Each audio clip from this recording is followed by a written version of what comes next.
When you look back on everything that's happened to you in the last few years, what do you feel about it? I mean, we have the whole show to talk, but... Cuba Gooding Jr., a name that once shone bright in the Hollywood sky, now carries a darker shadow. Yes, you heard that right. The man who dazzled us with his magnetic performances and dazzling smile is now blacklisted in Hollywood. But how did he go from being one of the elite actors of the late 1990s to a pariah in the industry? Well, dear viewers, hold on tight as we take you on a roller coaster ride of Cuba's career. A journey full of twists and turns, ups and downs, and plenty of drama. Believe it or not, Cuba's career has been one of the most epic falls from grace in showbiz history, and not just once, but twice. After 2 career-ending incidents, he's now blacklisted in Hollywood, and nobody wants to work with him anymore. You may know him for his legendary portrayal of Tre Styles in the iconic film Boys in the Hood. This cinematic masterpiece was directed by the late great John Singleton and was released back in 1991, but it's still as relevant and impactful as ever. And let me tell you, Cuba absolutely killed it in this movie. His performance was so phenomenal that it propelled him to the top of the Hollywood A-list. Critics raved about his portrayal of Tre Styles, and audiences everywhere fell in love with his raw talent and undeniable charisma. He was the Will Smith of his time, charming audiences with his electric presence and winning hearts with his effortless acting skills, but not after the moment in Oscars. In 1996, Cuba made it really big with his role as Rod Tidwell in the iconic movie Jerry Maguire, and he even won an Oscar for Best Supporting Actor in 1997. It was a truly special moment for Cuba, as not many black actors were winning at that time. Some critics may have disagreed with the decision, arguing that other actors were more deserving, but the fact remains, he got the award, and that's all that matters. At that point, everyone thought that Cuba was going to skyrocket to even greater heights. After all, when you win an Oscar, your name carries a lot of weight, and directors come running to work with you. It was looking pretty good for Cuba, for he could triple his rate, and he was on top of the world. But as we all know, the higher you climb, the harder you fall. And fall he did, not once, but twice. After his win at the Oscars, Cuba Gooding Jr. became a hot commodity in Hollywood. Everyone wanted to work with him, and it seemed like he was really on top of the world. He was getting offered leading roles left and right, and his star was only continuing to rise. However, things quickly took a turn for the worse. As time passed, Cuba became more and more picky with the kinds of roles he would accept. It's understandable, right? I mean, when you win an Oscar, you have the right to be picky. However, the problem was that Cuba was choosing the wrong roles. He passed on some of the most iconic roles in Hollywood like Hotel Rwanda, Amistad, Collateral, and even the lead role in The Last King of Scotland. It's shocking, right? These are movies that are now considered iconic, and Cuba just let them slip through his fingers. Some sources even revealed that the real reason why he turned down the role of the Last King of Scotland is because he didn't want to play a bad guy in the movie. Can you believe that? As an actor, you're supposed to be able to play any role given to you, even if it's a bad guy.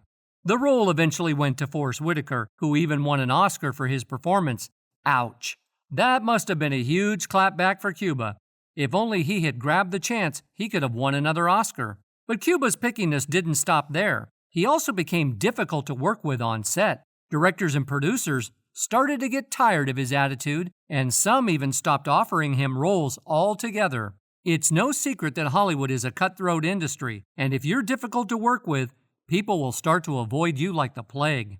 Cuba's downfall was also due to the fact that he didn't realize he wasn't the only Oscar-winning actor in Hollywood. There were plenty of other actors who hadn't won an Oscar, but were still doing great work in the industry. And not just that, Cuba's pickiness was taken way too far, to the point where people around him gave up on him. Cuba eventually realized that protecting his Oscar trophy wouldn't bring food to the table. He admitted that he had been difficult to work with, and had always thought that protecting the Oscar sanctuary would lead him somewhere. Unfortunately, the offers stopped rolling in, and he eventually went broke. For the next few years, Cuba struggled to land any job roles. But he never really got a huge break until he played the role of O.J. Simpson in the limited series of American Crime Story, The People vs. O.J. Simpson. He even got nominated for an Emmy for his outstanding lead performance in this role. But Cuba's career eventually took a hit, and it may never be the same again after his immediate rise and fall. His wife of 20 years filed for divorce, citing his infidelity as the reason for their split. Sources revealed that Cuba had been cheating on his wife since the first 3 days of their marriage, and she had finally had enough. After their divorce, Cuba's behavior only got worse. He was accused of being a creep towards several women, and not just one or two, but 30 women came forward to accuse him of being inappropriate with them. The allegations ranged from forcibly kissing a woman in a hotel in Miami to inappropriately touching another woman.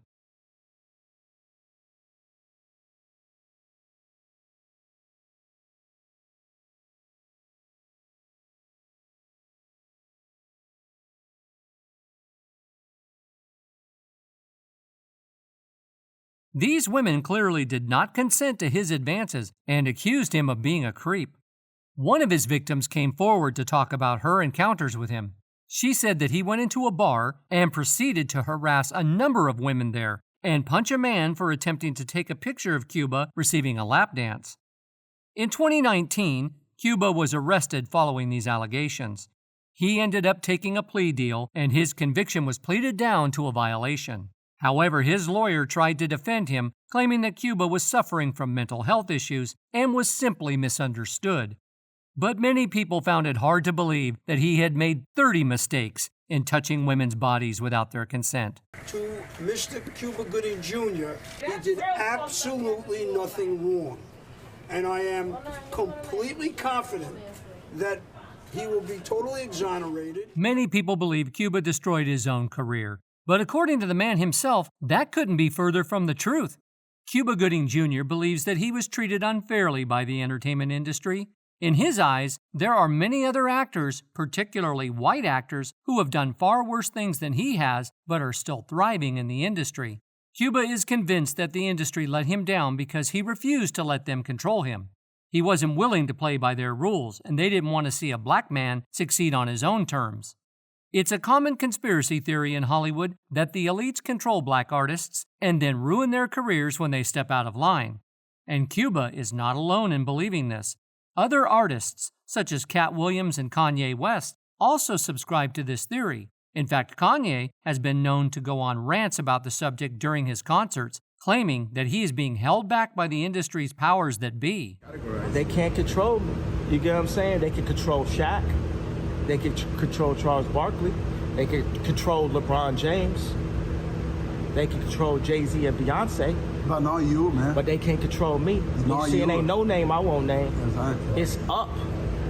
But let's get back to Cuba. While he claims that the industry unfairly ruined his career, many people still believe that he's the one responsible for his own downfall. In fact, one fan wrote, "Cuba killed his own career," while another added, "He alone sabotaged his career. It's a shame because he is a great actor." It's not hard to see why some people might think this way. After all, Cuba had some pretty big missteps along the way. So where does this leave Cuba? Can he restart his career again? Only time will tell. But one thing's for sure, he's got a lot of work to do if he wants to earn back the trust of the industry and the public. And as for those allegations of woman misconducting, only he and his accusers know the truth. All we can do is wait and see what the future holds for this once great actor.